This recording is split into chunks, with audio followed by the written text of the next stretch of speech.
इस संसार में कोई भी हो, चाहे इंसान हो, चाहे कोई भी हो, ग्रह ही क्यों ना हो, अपने स्थान बदलता है, प्रभाव बदलता है, लेकिन अपना स्वभाव नहीं बदल सकता।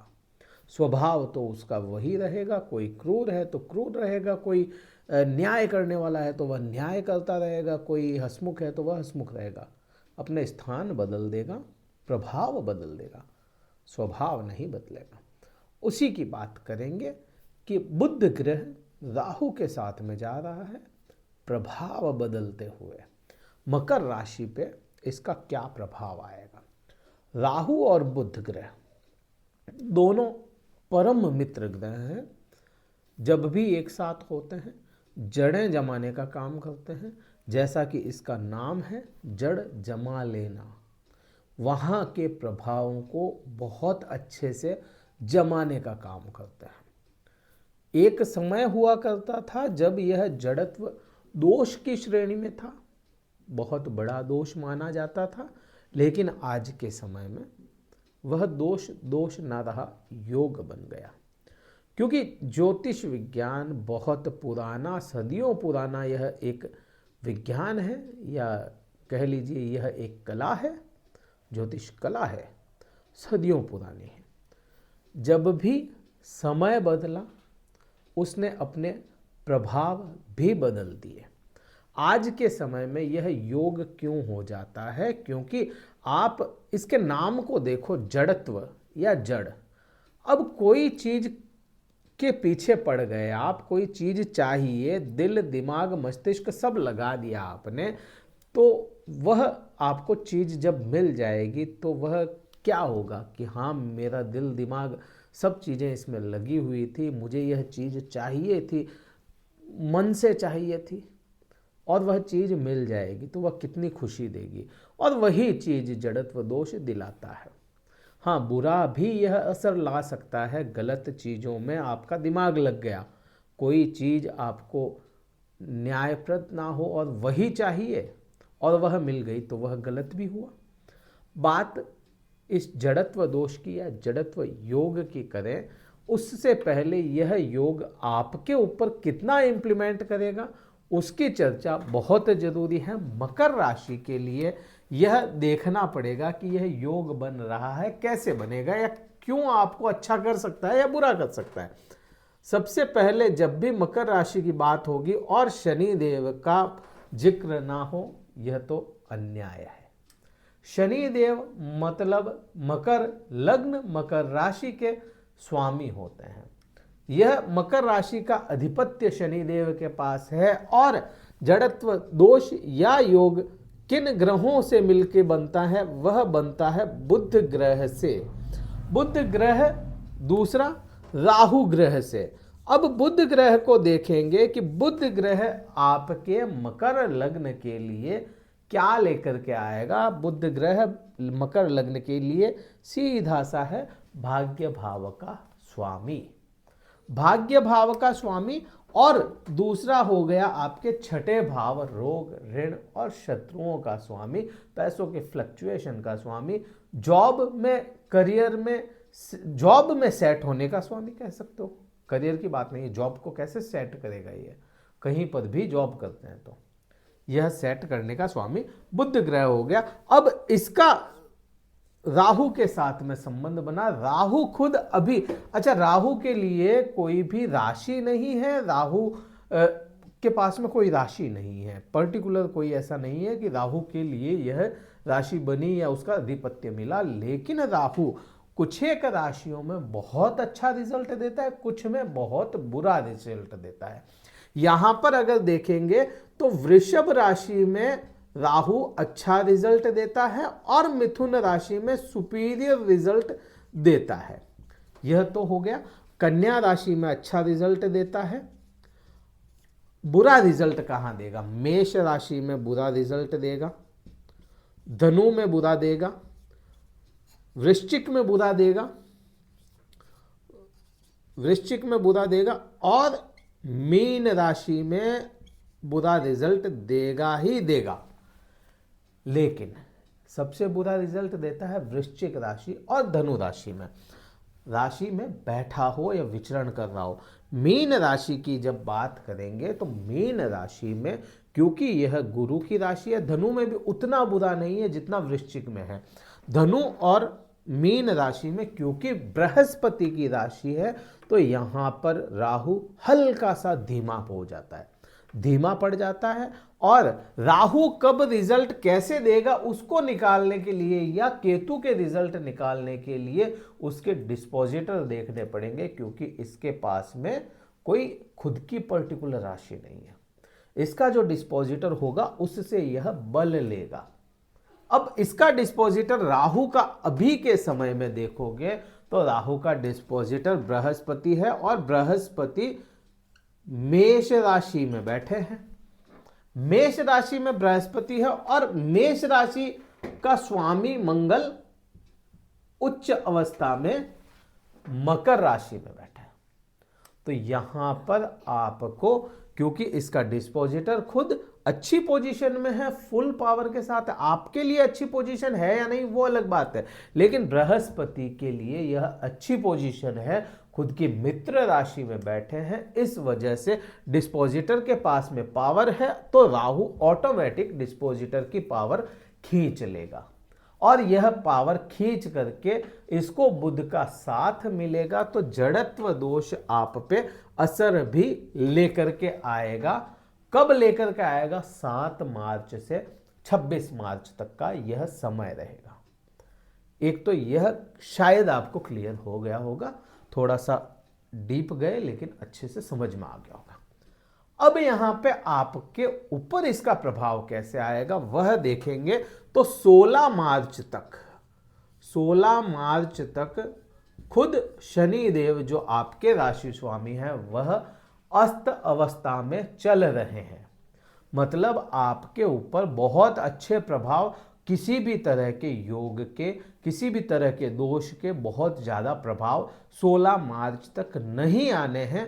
अब यहाँ पे आपको ये तो समझ में आ गया कि खुद अस्त है, राशि स्वामी अस्त है, लग्न स्वामी अस्त है, ऑब्जर्व करने की क्षमताएं कमज़ोर है, देने की क्षमताएं कमज़ोर है, तो यह कैसे प्रभाव आप पे इम्प्लीमेंट होगा?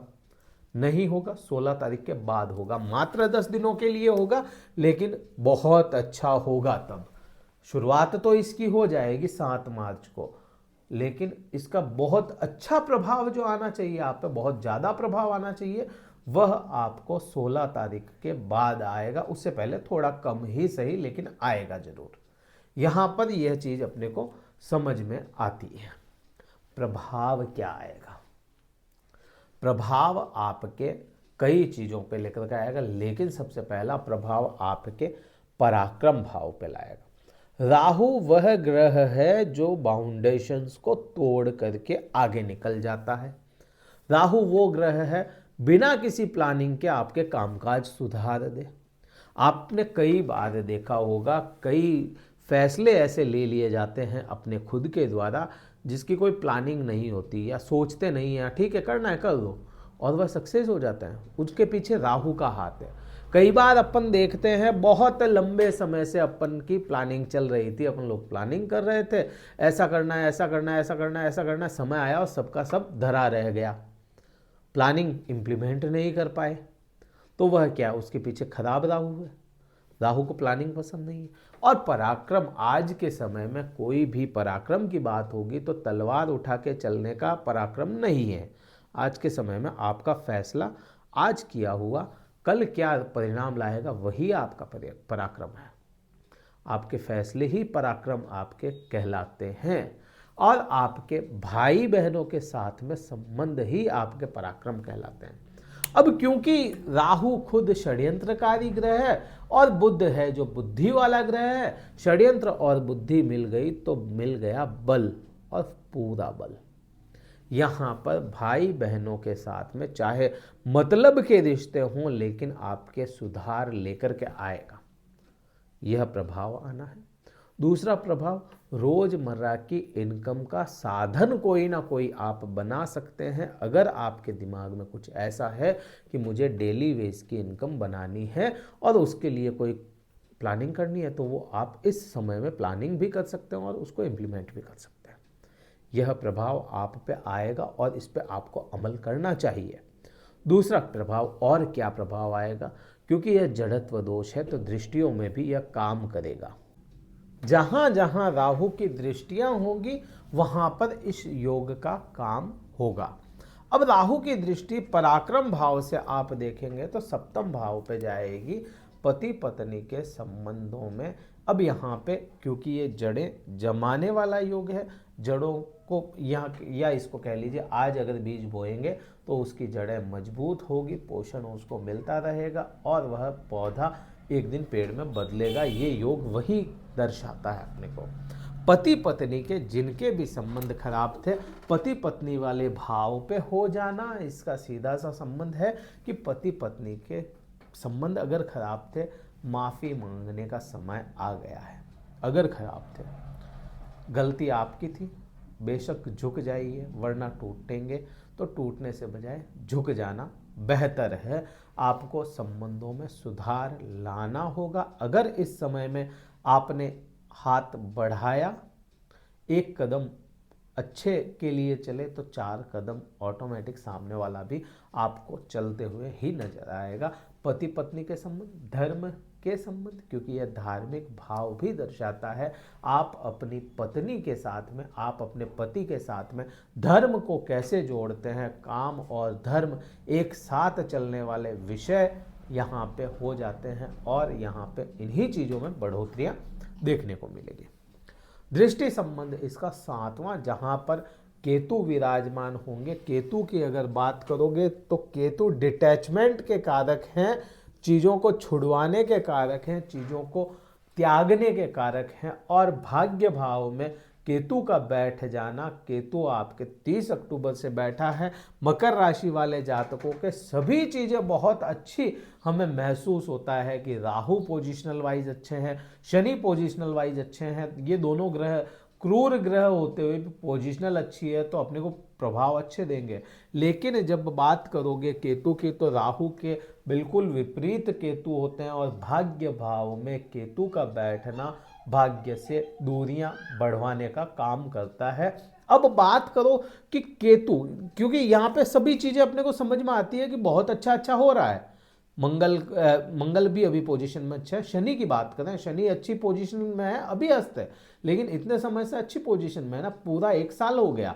राहु 30 अक्टूबर से पोजीशन में अच्छे हैं, बहुत फायदा, सब जने गिनवा रहे हैं, मैं भी गिनवा रहा हूँ, इनके फायदे बहुत ज़्यादा हैं। लेकिन केतु की बात कोई नहीं करता, केतु को समझना कोई नहीं चाहते। भाग्य भाव में केतु बैठा है तो भाग्य ही काम नहीं करेगा, कर्म चाहे कितना ही कर लो। कई लोग अपन देखते हैं मेहनत करते हैं, बहुत मेहनत करते हैं, दिन रात मेहनत करते हैं, हार्ड तोड़ मेहनत करते हैं, परिणाम क्या निकलता है? कुछ भी नहीं, 0 हो जाता है। वही चीज़ है, उनका केतु वैसी जगह पे ही बैठा है, मेहनत करवाएगा, भाग्य खराब कर दिया। अगर भाग्य ही साथ नहीं देगा तो खाली मेहनत भी काम नहीं आएगी। और वही चीज़ आपके साथ मकर राशि वाले जातकों के साथ हो रही है। भाग्य साथ नहीं दे रहा है तो मेहनत कितनी ही कर लो, खुद में कितना ही सुधार ले आओ, नहीं हो पा रहा। और वह केतु अभी के समय में, जैसा शुरुआत में बताया, डिस्पोजिटर मायने रखता है केतु के लिए और राहु के लिए, दोनों के लिए। केतु का डिस्पोजिटर बुध ग्रह है, जब अच्छी पोजीशन में होगा तब केतु भाग्य में इजाफा करवाएगा, केतु फायदा करवाएगा। तो यहाँ पर बुध ग्रह इसके डिस्पोजिटर होते हैं और बुध की दृष्टि खुद केतु पे होना और इस जड़त्व दोष की भी दृष्टि या योग की भी दृष्टि इस पे होना भाग्य का कुछ समय ही सही लेकिन साथ दिलवाएगी। बात 9वीं दृष्टि की करें तो 9वीं दृष्टि यहाँ पे आपके लाभ भाव पे जाती है, लाभ में काम करवाएगी। बस यही है, सोचना यही है राहु को लेकर के कि कैसे लाभ लिया जाए, क्योंकि षड्यंत्र और बुद्धि दोनों लग गए हैं। अब थोड़ा सा आपको राहु के लिए क्या उपाय करना चाहिए, बुध के लिए क्या उपाय करना चाहिए, उसको अगर सोचेंगे तो मछलियों को दाना खिलाएं, बहुत अच्छा उपाय है। बहता हुआ जल अगर मिल सकता है, बहता हुआ जल अगर आपके आसपास में है, नदी है, तो वहाँ पे कोयला बहाएं। कच्चा कोयला, लकड़ी का जो कोयला होता है वो बहा दें, वह भी आपके लिए अच्छा उपाय होगा, आपको फ़ायदा दिलाएगा। और कोयले से वैसे भी पानी फिल्टर ही होता है, खराब नहीं होगा, पानी को दूषित नहीं करेगा। ये उपाय कर सकते हैं। आप चाहें तो भगवान गणेश के मंत्र का जाप कर सकते हैं। ये वीडियो कहीं भी अच्छा लगा हो लाइक कीजिएगा, शेयर कीजिएगा, सब्सक्राइब कीजिएगा। कुंडली विश्लेषण करवाना चाहते हैं, क्योंकि ये देखिए ये तो सारी जनरल बात थी, सबकी महादशाएं अलग है, सबके ग्रह अलग अलग स्थितियों में बैठे हैं, तो आपको कुंडली विश्लेषण करवाना चाहिए। चाहे किसी से भी करवाएं, आपके आसपास में कोई आचार्य हो उनसे करवाएं, कोई एस्ट्रोलॉजर हो उनसे करवाएं, हमसे भी करवाना चाहते हैं तो डिस्क्रिप्शन में कार्यालय के नंबर है, शुल्क पता करके व्हाट्सएप के द्वारा, केवल व्हाट्सएप के द्वारा शुल्क पता करें, स्लॉट बुक करवाएं, फिर कॉल पे मैं खुद बात करूंगा। इस वीडियो में इतना ही था। जय हिंद, वंदे मातरम, भारत माता की जय।